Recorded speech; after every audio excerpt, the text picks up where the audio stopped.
After the grand jury's indictment was announced, many questions surfaced about what it means and what's next. So tonight, we're on your side bringing you answers. Our Haley Harrison spoke to a local attorney and our crime expert. When you look at the Kentucky Attorney General's announcement Wednesday, one of the first questions you probably had is, what is a wanton endangerment charge? We had Jacksonville attorney LaFonda Gibson Middleton explain. It is like a deliberate, unjustified act.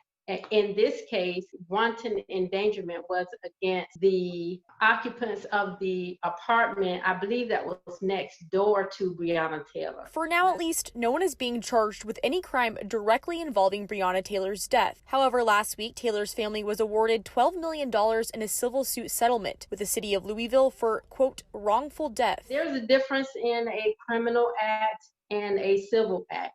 Just because an act is wrong, it does not necessarily rise to the criminal level. For instance, in the state of Florida, the prosecution and also in Kentucky, they have to prove that a defendant is guilty beyond a reasonable doubt. Gibson Middleton says there are lower standards of proof in the civil arena, and the grand jury found the two officers who fired their weapons at Breonna Taylor were justified in using force.